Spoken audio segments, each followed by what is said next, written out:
Hey guys, today I'm going to give you some information on my hometown of Pensacola, Florida. Pensacola is located in the Florida Panhandle and is about 15 miles from the Alabama line.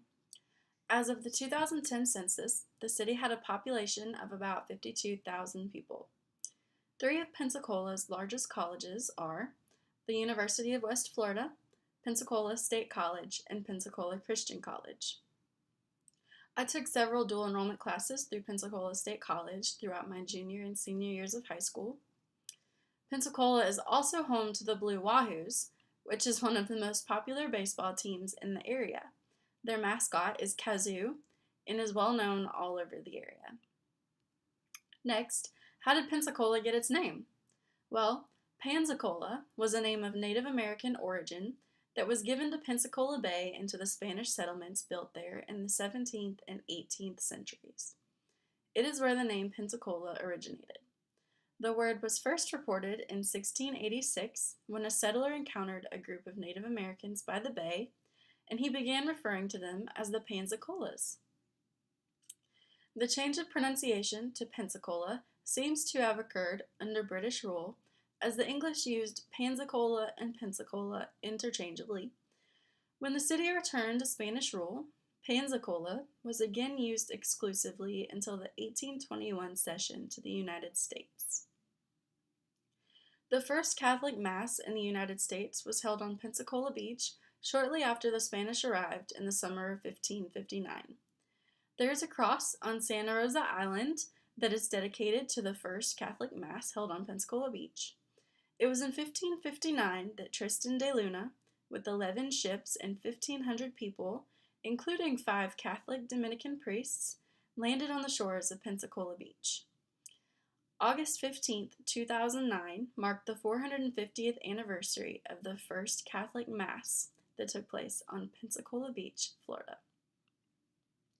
Also, the American pioneer that many of you may have heard of, Daniel Boone, wanted to settle in Pensacola. He came through the area during the British period in 1763. The British government offered Protestant settlers 100 acres of land.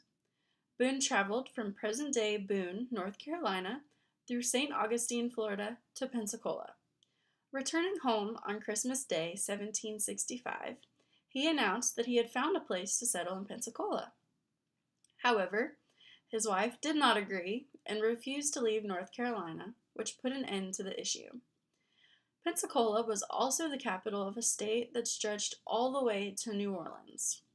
The calm and winding Perdita River currently serves as Florida's western boundary, but that hasn't always been the case.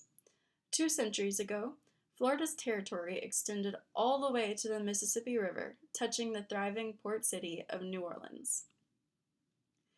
The frequent changes in Florida's boundaries symbolize the competition between European empires and later the United States for territory on the North American continent. Spain, France, and Great Britain all established colonies that expanded, contracted, and shifted according to their fortunes and priorities.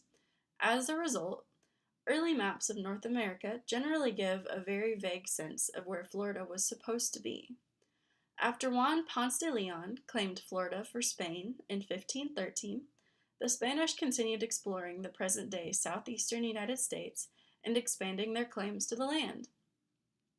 At various times, maps show Spanish Florida reaching as far west as Texas and as far north as the Carolinas in the present-day Midwest. Pensacola is the site of one of the first European settlements in the New World. Led by Conquistador Arellano, the expedition landed on Pensacola shores in 1559. However, after only a few short weeks, the growing settlement was destroyed by a hurricane that killed hundreds, sank half the fleet, and destroyed most of their supplies. By 1561, the colony was abandoned and would stay that way for more than 100 years. In 1698, Spain returned to try again, and there were 3 military settlements built. Because of its Spanish originations, Pensacola is also home to a lot of Spanish architecture. Many of the historic buildings, even some newer ones, have Spanish design. Since its beginning, Pensacola has always been a melting pot of races and cultures, as European settlers, African slaves, and Native Americans mingled and intermarried.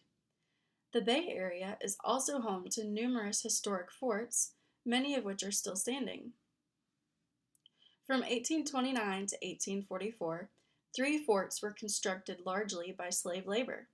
These include Fort Pickens on Santa Rosa Island, Fort Barrancas on what is now Pensacola Naval Air Station, and Fort McCree on Perdido Key. All 3 forts remained in use through World War II and are open to the public today. The largest of the 3, Fort Pickens, is currently part of the Gulf Islands National Seashore. For many, Pensacola is known as the City of 5 Flags for the 5 governments that have ruled the city: the Spanish, the French, the British, the Confederate, and lastly, the American.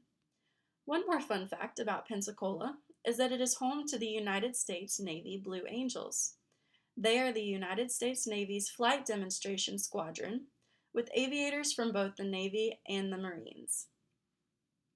The Blue Angels team was formed in 1946, making it the second oldest formal flying aerobatic team in the world. Each year, they do roughly 70 performances at 34 locations throughout the United States, including a show over the Pensacola Bay. Growing up here, it was almost a family tradition to watch the Blue Angels fly over the beach each year. Also, growing up near some of the whitest beaches in the world meant that my family and I spent many spring and summer vacations on the beach. We went surfing, parasailing, paddleboarding, and it wasn't uncommon to see dolphins when we were out on the boat.